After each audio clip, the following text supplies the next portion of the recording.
नमस्कार दोस्तों, स्वागत है आपका वनडे एग्जाम सेंटर में।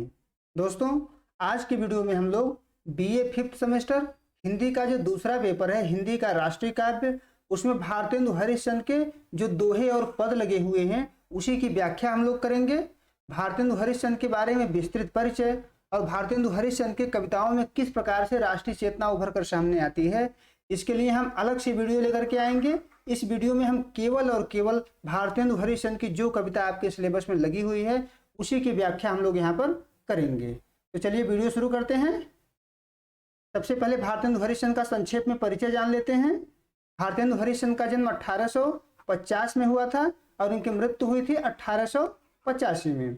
इन्हीं के नाम पर हिंदी साहित्य में भारतेंदु युग पड़ा है, जो 1850 से लेकर के 1900 ईस्वी तक रहा है। भारतेंदु हरिश्चंद्र के कुल 4 पद हमारे सिलेबस में लगा हुआ है। इनका एक एक करके हम लोग व्याख्या करेंगे। पहला पद दोस्तों जो यहाँ पर आपके स्क्रीन पर दिख रहा है, यह कर्पूर मंजरी नाटक के अंतिम हिस्से से लिया गया है, जहां भारतेंदु हरिश्चंद्र भारतीयों को शुभकामना संदेश देते हैं। यानी इस पद के माध्यम से, जो पद आपके स्क्रीन पर दिख रहा है, इस पद के माध्यम से भारतेंदु हरिश्चंद्र भारतीयों को शुभकामना का संदेश दिए हुए हैं। चलिए इसकी व्याख्या करते हैं। उन्नत चित हो यार, परस्पर प्रीति बढ़ावें। यानी भारतेंदु हरिश्चंद्र शुभकामना देते हुए कामना करते हैं कि सभी भारतवासी उन्नत चित होकर के आपस में परस्पर प्रीति की वृद्धि करें, आपसी सौहार्द को बढ़ाएं।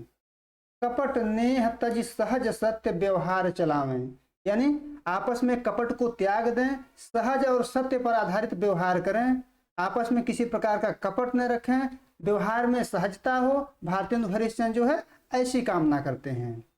जब न संसर्ग जात दोष गण इन सो छूटे। यानी जब तक हम प्रीति नहीं बढ़ाएंगे, जब तक कपट को नहीं त्यागेंगे, तब तक इस संसार से जाति और धर्म का दोष हमारे बीच से नहीं छूटेगा। आगे लिखते हैं, सबय सुपथ पथ चलें। सभी क्या है, कर्तव्य के पथ पर चलें, सुपथ पर चलें, तिन्हि सुख संपत्ति लूटें। अगर हम सुपथ के पथ पर चलेंगे तभी हमारे सुख संपत्ति में वृद्धि होगी, हम सुख की प्राप्ति कर पाएंगे, संपत्ति की प्राप्ति कर पाएंगे। तज विविध देव रति कर्म मति एक भक्ति पथ सब गहें। यानी विविध प्रकार के देवताओं को त्याग करके सभी भारतवासियों को चाहिए कि वो एक भक्ति के पथ पर चलें, सभी लोग एक भक्ति के रास्ते पर आएं। ये भोगवती समगुप्त हरि प्रेम धार नित ही बह। यानी हमारे हृदय में भारतेंदु हरिश्चंद्र ऐसा कामना करते हैं कि हमारे हृदय में हरि का प्रेम यानी ईश्वर की प्रेम धारा निरंतर भोगवती धारा के समान बहती रहे।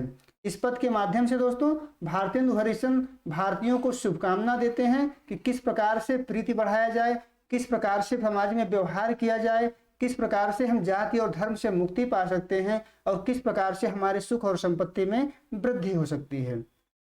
आगे बढ़ते हैं, दूसरा पद देखते हैं।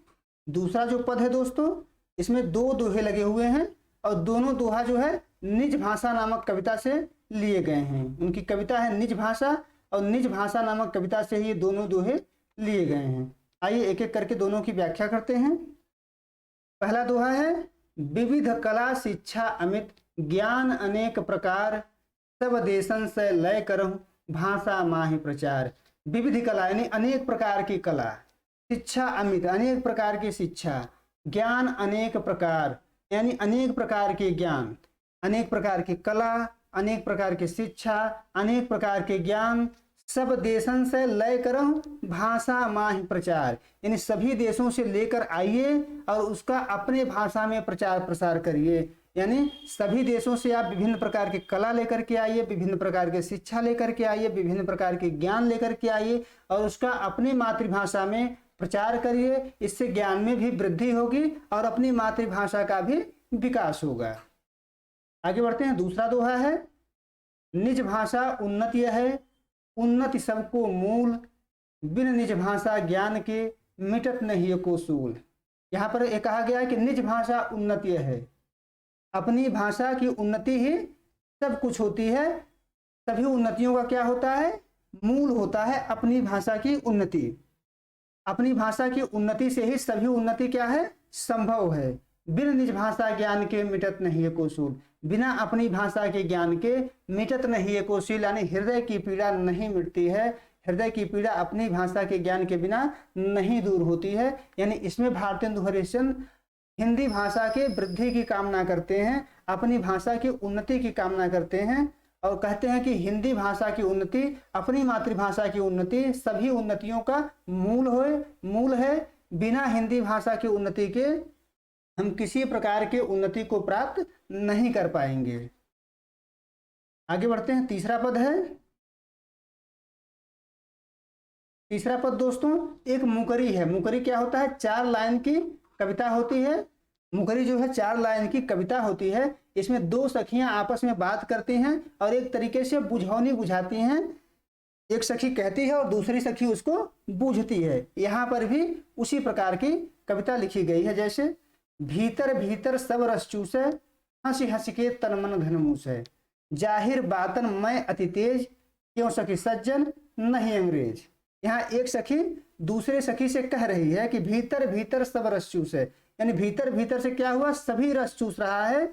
यहाँ पर अंग्रेजों पर व्यंग किया गया है कि भीतर भीतर से अंग्रेज क्या कर रहे हैं? हमें खोखला कर रहे हैं, हमारे देश को खोखला कर रहे हैं, हमारे देश के संसाधनों को पूछ करके एक तरीके से शोषण करके अपने देश की तरफ ले जा रहे हैं।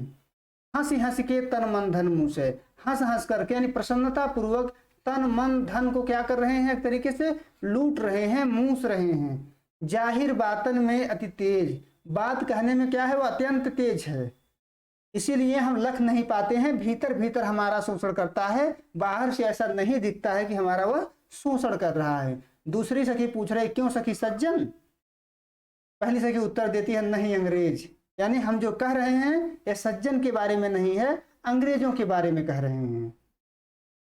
आगे बढ़ते हैं। चौथा पद है। चौथा पद भी दोस्तों मुकरी है। यह भी उसी 4 लाइन की कविता है जिसमें एक सखी दूसरी सखी से बात कर रही है, बुझौनी बुझा रही है। सब गुरुजन को बुरा बतावे, अपनी खिचड़ी अलग पकावे, भीतर तत्व ने झूठी तेजी, क्यों सखी सज्जन नहीं अंग्रेजी। यहाँ पर अंग्रेजी कर लीजिएगा। सब गुरुजन को बुरा बतावे, यानी सबको क्या करते हैं? बुरा बताते हैं, अपनी खिचड़ी अलग पकाते हैं, अपनी रास्ता जो है अलग निकाल करके चलते हैं, सब में मिलजुल करके नहीं चलते हैं। भीतर तत्व यानी उसमें कोई गुण नहीं है। झूठी तेजी, जो तेजी दिखाई देती है वो भी क्या है? झूठी है। सखी पूछती है क्यों सखी सज्जन, उत्तर देती है नहीं अंग्रेजी। यानी यहाँ पर एक तरीके से अंग्रेज और अंग्रेजी भाषा पर व्यंग किया गया है। उम्मीद है दोस्तों आपको ये वीडियो पसंद आया होगा। आप भारतेंदु हरिश्चंद्र की कविताओं को समझे होंगे। आप हमारे चैनल को सब्सक्राइब करिए, वीडियो को लाइक करिए, शेयर करिए। बहुत बहुत धन्यवाद।